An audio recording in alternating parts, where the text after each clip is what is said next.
어떤 얘기도 도냐면 결국 문형배 재판관은 이 사건을 기각으로 결정하고 끝낼 수 없기 때문에 선고하지 않고 4월 18일 퇴임할 가능성도 있다. 뭐 이런 얘기까지 나와요.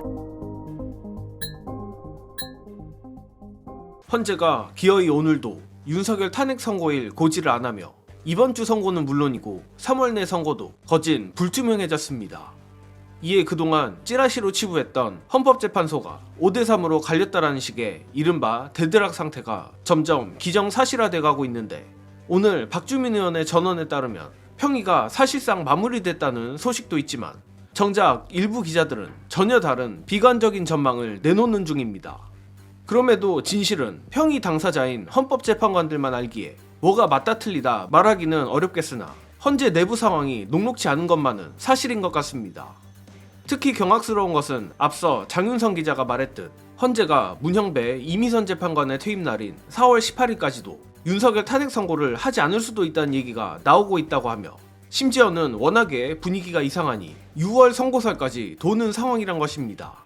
물론 이 모든 건 최악을 상정한 시나리오들 뿐이지만 워낙에 헌재가 이해할 수 없는 선고 지연을 하고 있어 최악을 생각하지 않을 수도 없는 부분입니다.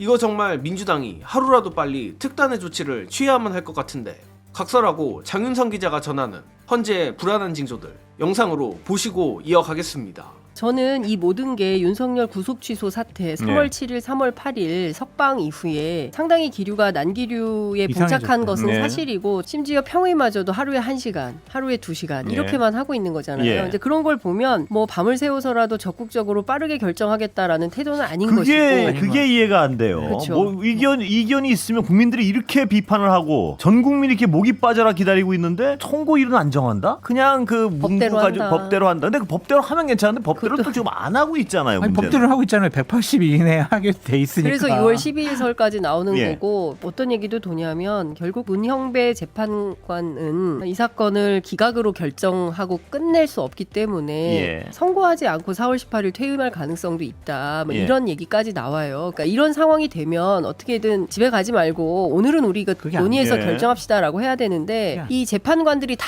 독립적인 헌법기관들이잖아요. 그렇기 때문에 누가 누구를 강제할 수 있는 상황이 아닌 거예요. 어쨌든 현재 흘러가는 분위기를 보면은 심상치가 않을 수도 있다.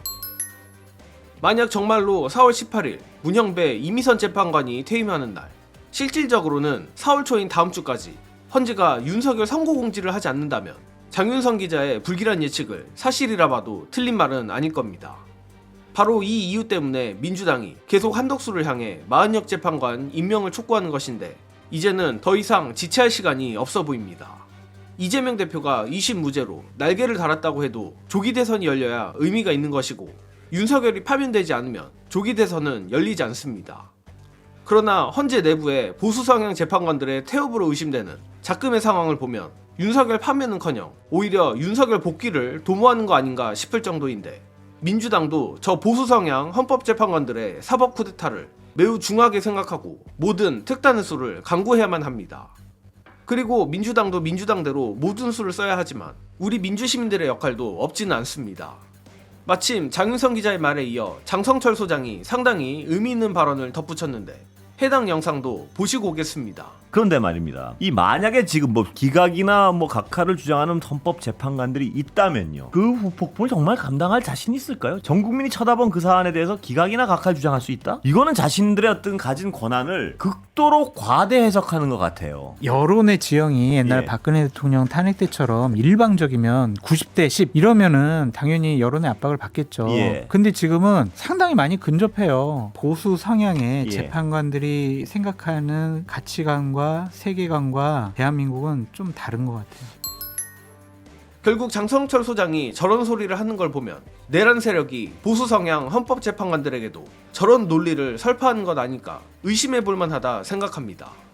그렇다면 우리가 할 수 있는 것 역시 명확해졌는데, 어떻게든 지난 박근혜 탄핵 정국 당시처럼 최대한 여론을 일방적으로 만드는 것입니다. 가뜩이나 내란 정국이 길어지며 극우 세력이 결집할 시간을 준 것이 사태가 이 지경까지 온 이유 중 하나인데, 이를 수습하기 위해선 우리가 내란 세력보다 더욱더 결집해야만 합니다. 고로 지겨운 말일 수도 있지만 집회에서 우리의 규모를 보여주고 여론조사 전화에 착실히 응답하는 것만이 윤석열 탄핵 선고에 조금이라도 손을 보태는 것이라 생각합니다. 우리 모두 끝까지 지치지 말고 힘내주시길 부탁드리며 이번 소식은 여기서 마치겠습니다. 시청해주신 여러분 감사합니다.